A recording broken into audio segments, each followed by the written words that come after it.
کلا ہرگز نہیں، ان الانسان لیطغی بے شک انسان البتہ سرکشی کرتا ہے. الانسان، الانسان سے مراد یا تو جنس انسان ہے یعنی عام انسان مراد ہے، یا پھر ابو جہل.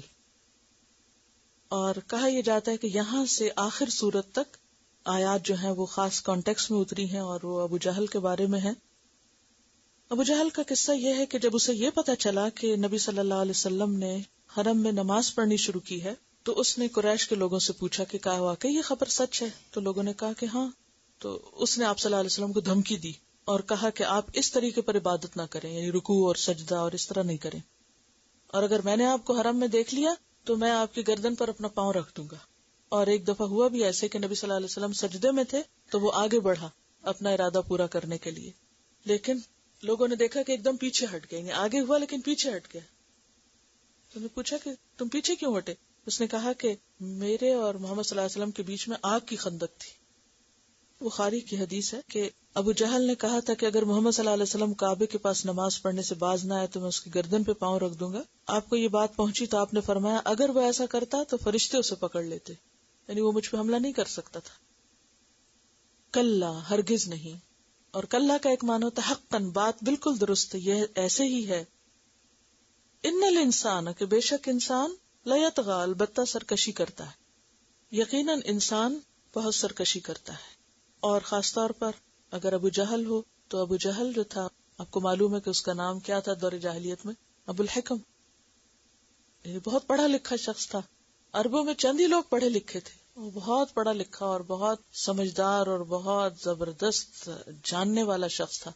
لیکن نبی صلی اللہ علیہ وسلم نے اس کا نام کیا رکھا؟ ابو جہل. کیوں؟ جہالت کا باپ. کیوں؟ اس لیے کہ جس کے پاس دین نہیں ہے پھر وہ ابو جہل ہی ہے. جہالت کا باپ یا جہالت والا، ابو کا معنی والا بھی بنتا ہے. تو اب آپ دیکھیے کہ ان آیات کو اقرا بسم کے ساتھ کیوں رکھا گیا ساتھ کہ اقرا بسم ربک الذی خلق.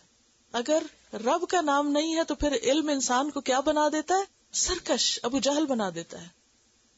اور وہ علم انسان کے لیے اور زیادہ نقصان دہ ہو جاتا ہے، اس کے اندر اکڑ پیدا کر دیتا ہے، اس کے اندر سرکشی آ جاتی، وہ نافرمانی میں حد سے آگے بڑھ جاتا ہے. اور پھر یہ بھی ہوتا ہے کہ دوسرے لوگ بھی اس کے پیچھے چل پڑتے، وہ کہتے ہیں یہ پڑھا لکھا ہے نا. وہ صرف خود نہیں بھٹکتا بہکتا بلکہ اوروں کو بھی بھٹکاتا ہے، اوروں کو بھی ساتھ لے چلتا ہے. کلا ان الانسان لیطغی ان رآہ استغنی، اس بنا پر کہ وہ دیکھتا ہے خود کو بے پرواہ. اب بہت سے لوگ دنیا میں انتہائی پڑھے لکھے ہوتے ہیں لیکن وہ خدا کو نہیں مانتے، کیونکہ وہ یہ سمجھتے ہیں کہ ہمارے پاس جو کچھ علم ہے وہ مذہب والوں کے پاس نہیں ہے، دینی لوگوں کے پاس نہیں ہے، لہٰذا وہ سمجھتے کہ قرآن شاید دین کا نام لینے والوں نے خود لکھ لیا ہے یا یہ سب کچھ اپنے پاس سے بتاتے پھر رہے ہیں. اور اس بنا پر جب انسان سرکشی کرتا ہے تو اس کی کیا وجہ ہوتی ہے کہ وہ اپنے آپ کو بڑی چیز سمجھتا ہے. رآہ کا لفظی معنی دیکھنا ہوتا ہے، لیکن کون سا دیکھنا؟ رؤیت قلبی، یعنی صرف دیکھنا نہیں بلکہ سمجھنا کہ اس نے سمجھا ہے خود کو. استغنا کا لفظ جو نا غنی سے، غنی کہتے ہیں وہ جسے دوسرے کی ضرورت نہ ہو، یعنی بندوں میں سے خود کو وہ دوسروں سے بے نیاز سمجھتا ہے. وہ کون کون سی چیزیں ہیں جو انسان کے اندر آ جائیں تو انسان اپنے آپ کو دوسروں سے بے نیاز سمجھتا ہے، اس کی انڈیپینڈنٹ تھنکنگ ہو جاتی ہے، انڈیپینڈنٹ لائف سٹائل ہو جاتا ہے. دو بڑی چیزیں، علم اور مال. جب انسان کے پاس علم آ جاتا ہے تو اس علم کی بنا پر اس کی تھنکنگ کیسی ہو جاتی؟ انڈیپینڈنٹ تھنکنگ ہو جاتی. وہ اپنی عقل سے سوچتا ہے، پھر وہ کسی کی بات نہیں سنتا یا کسی کی بات سے مروب اور متاثر نہیں ہوتا. اب اگر وہ علم درست ہو، حق ہو تو وہ بھی اس کو فائدہ دیتا ہے، اور اگر وہ علم اللہ کے نام کے بغیر ہو تو وہ پھر انسان کو اور زیادہ اللہ سے دور کر دیتا ہے. اور اسی طرح اگر انسان کے پاس مال ہو تو مال بھی انسان کو بہت سرکش بناتا ہے. مثلا سورۃ الہمزہ میں کیا آتا ہے؟ الذی جمع مالہ وعددہ یحسب ان مالہ اخلدہ. اس بنا پر وہ کیا کرتا ہے؟ تانے دیتا ہے لوگوں کو اور ذلیل کرتا ہے. ایک اور جگہ پر آتا ہے وَلَوْ بَسَطَ اللَّهُ الرِّزْقَ لِعِبَادِهِ لَبَغَوْا فِي الْأَرْضِ. اگر اللہ بندوں پر ان کا رزق وسیع کر دے تو وہ کیا کریں؟ زمین میں بغاوت کر دیں، سرکشی کر دیں. جس کی مثال کون ہے؟ فرعون اور قارون. قارون کا حال آپ نے پڑھا. تو یہ ہے اس کی سرکشی کی وجہ کہ وہ اپنے آپ کو غنی دیکھتا ہے. اس کے برعکس سلیمان علیہ السلام کے پاس بھی علم تھا اور مال بھی تھا، تو انہوں نے اس مال سے کیا حاصل کیا؟ انی احببت حب الخیر عن ذکر ربی، وہ مال ان کے رب کی یاد اور رب کی محبت میں اضافے کا ذریعہ بنا.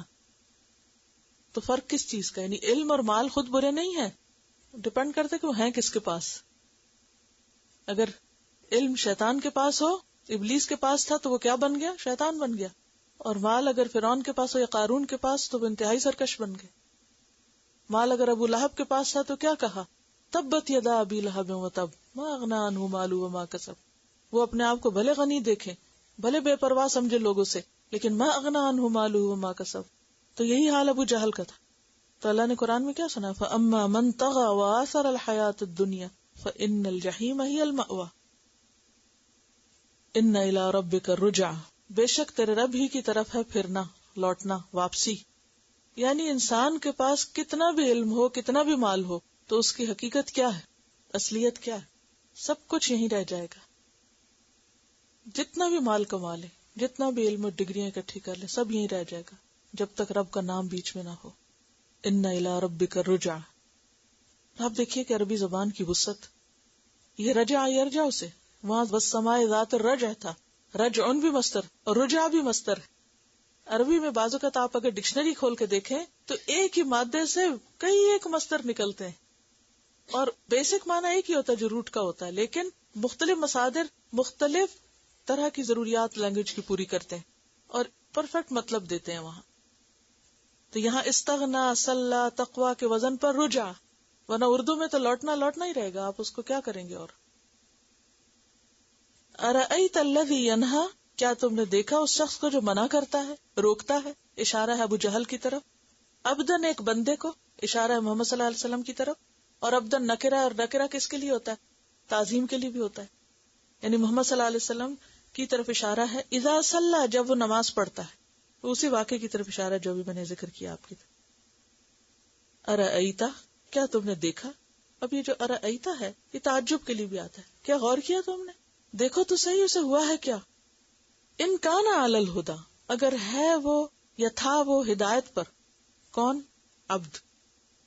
او امر بالتقوی، یا وہ حکم دیتا ہے تقوی کا. او بمانا واو بھی ہوتا ہے، اور وہ حکم دیتا ہے تقوی کا، یعنی خود بھی ہدایت پر ہے اور لوگوں کو بھی تقوی اختیار کرنے کے لیے کہتا ہے.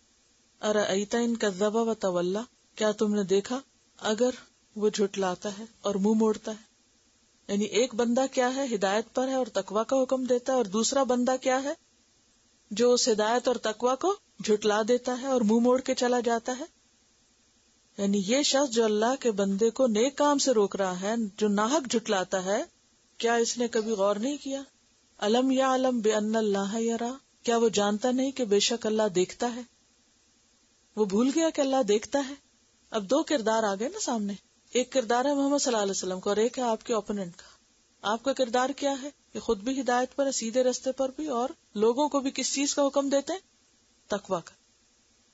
ابو جہل کا کردار کیا ہے کہ خود سرکش ہے اور محمد صلی اللہ علیہ وسلم کو نماز سے بھی روکتا ہے.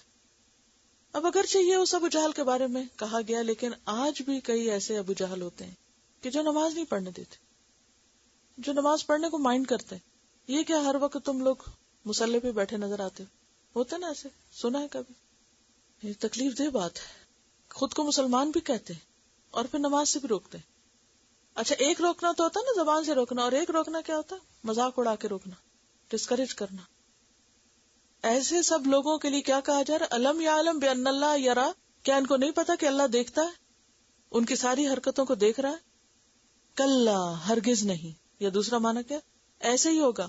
لئن لم ینتہی، اگر وہ باز نہ آیا، اگر وہ باز نہ آیا، نہ رکا.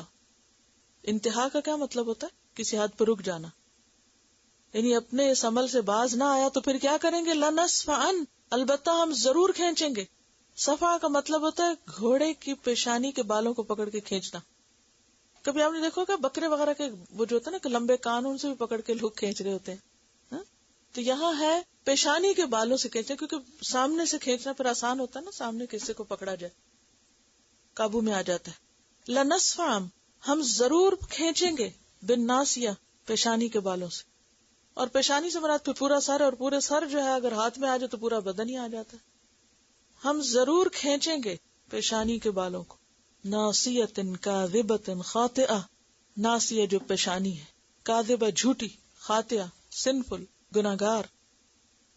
اور یہ بھی آپ کو معلوم ہوگا کہ انسان کی جو سوچ سمجھ کی صلاحیت ہوتی ہے وہ اس کے فرنٹل لوب میں ہوتی ہے، سامنے والے حصے میں. دماغ کے مختلف حصے مخصوص کام کرتے ہیں، ان کے اسپیسیفکلی مختلف حصوں کے مختلف کام ہوتے ہیں. ایک کتاب جس کا نام ہے ایسینشلز آف اناٹمی اینڈ فزیولوجی، اس میں دماغ کے اس حصے کے کاموں کے متعلق جو لکھا گیا ہے وہ کچھ یوں ہے کہ انسانی دماغ کے اندر انسانی حرکات کی منصوبہ بندی اور ابتدا کے لیے جس ترغیب اور دوربینی کی ضرورت ہوتی ہے، یعنی سوچنے سمجھنے اور پلان کرنے اور ارادہ اور نیت کرنے کی، وہ دماغ کے اگلے گوشے میں اس کے سامنے کے حصے میں ہوتی ہے. یعنی سوچ سمجھ کا تعلق سامنے کے حصے سے ہوتا ہے. اور دماغ کے سامنے سے پہلے کا حصہ جارحانہ جذبات کا بھی مرکز خیال ہوتا ہے. یعنی انسان جو کسی کے خلاف پلان کر رہا ہوتا ہے اس کا بھی تعلق اسی سے ہوتا ہے. تو ناسیہ پیشانی کے بال اور پیشانی، کاذبۃ جھوٹی یعنی جھوٹ کا مرکز پھر یہی ہے. خاطئۃ، اب پیشانی تو گناہگار نہیں ہوتی نا، لیکن گناہ کیا ہوتا ہے؟ سوچ سے تعلق ہے نا گناہ کا بھی.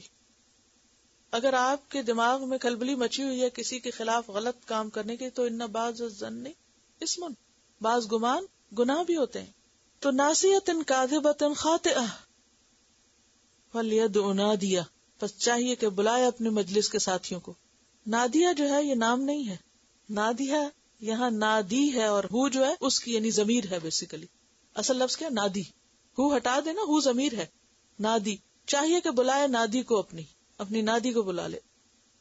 نادی کا لفظ ندا سے ہے، مراد ہے مجلس کے ساتھی، وہ مجلس جس میں بیٹھ کے مشورہ کیا جائے، جس میں چیخ پکار ہو رہی ہو.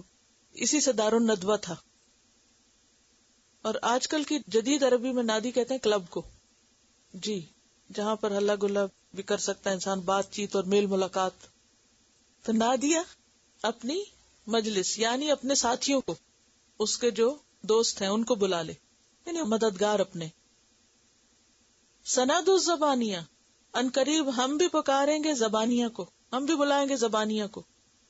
زبانیہ جو ہے یہ زبنیت ان کی جمع ہے، اور بعض نے کہا زابن کی. زبن یزبنوں کا معنی ہوتا ہے دھکے دینا، پرے دھکیلنا. حربن زبون اس جنگ کو کہتے ہیں جو خوب رگڑا دے، سب کچھ ہٹا دے، نقشہ بدل دے. اور ناقتن زبون کہتے ہیں اس اونٹنی کو جو دودھ نہ دونے دے اور لات مار کے پرے ہٹا دے. کبھی دودھ دونے کا عمل دیکھا ہے جانور کے؟ اگر جانور دودھ نہ دینے دے تو وہ کیا کرتا ہے؟ اگر وہ نہ چاہے کہ دودھ دے تو پھر کیا کرتے؟ ٹانگ مار کے پرے کر دیتے. اس سے کیا ہوتا ہے کہ انسان وہ بل کھا کے پرے جائے. تو زبانیاں ایسے فرشتے ہیں کہ جو بس ایک بار مارے تو انسان رول کرتا پرے چلا جائے. جہنم کے داروغہ فرشتے، یعنی جہنم پہ جو مسلط فرشتے ہیں ان کا نام زبانیاں ہے. یعنی جہنم کی پولیس کہہ سکتے ہیں. ہم جہنم کی پولیس کو بلا لیں گے، جہنم کے پہرے داروں کو بلا لیں گے، گارڈز کو بلا لیں گے. اور کیسی ہے وہ پولیس؟ یفعلون ما یؤمرون، اللہ کے حکم کی پابند. اور زبان الاقرب بچھو کے ڈنگ کو بھی کہتے ہیں، ڈنگ. تو مراد یہاں کون ہے؟ دوزخ کے تند خو اور سخت گیر فرشتے جو دوزخیوں کو دوزخ کی طرف دھکیلیں گے. وہ پیچھے ہم نے پڑھا تھا نا کہ اس دن جہنم والوں کو یدعون الی نار جہنم، ان کو دھکے دے کے جہنم کی آگ کی طرف پھینکا جائے گا. تو یہ کون دھکے دیں گے؟ جہنم کے فرشتے ہی دیں گے نا، ان کو دھکا دے کے اندر کر دیں گے. سند الزبانیہ، تو ہم زبانیہ کو بلا لیں گے، ان فرشتوں کو بلا لیں گے. کلا، ہرگز نہیں، ہرگز نہیں. لا تطعہ، اس کی بات نہ ماننا. کون سی بات؟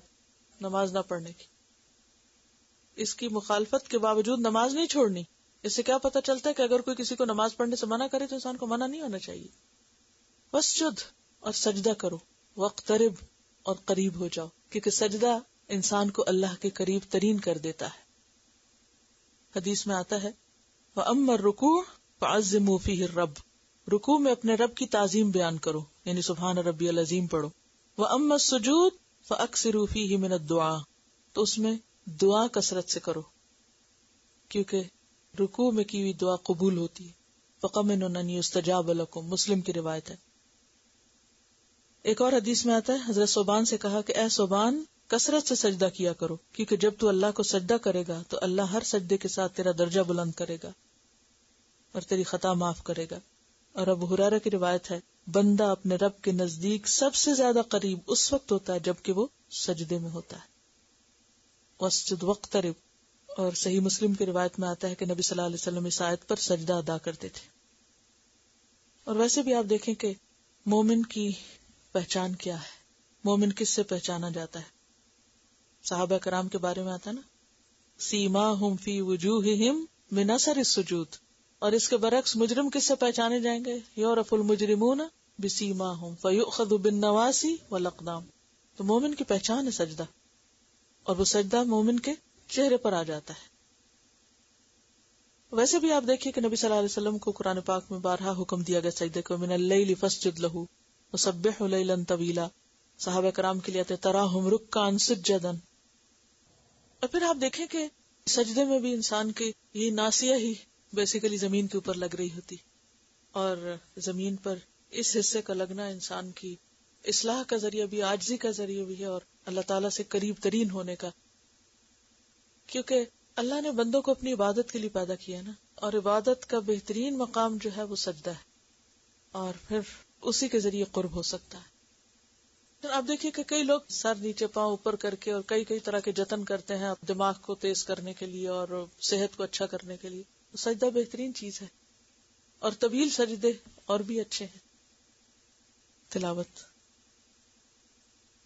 کلا ان الانسان لیطغی ان رآہ استغنی ان الى ربک الرجعی ارأیت الذی ینہی عبدا اذا صلی ارأیت ان کان علی الہدی او امر بالتقوی ارأیت ان کذب وتولی الم یعلم بان اللہ یری کلا لئن لم ینتہ لنسفعا بالناصیہ ناصیة كاذبة خاطئة فلیدع نادیہ سندع الزبانیہ کلا لا تطعه واسجد واقترب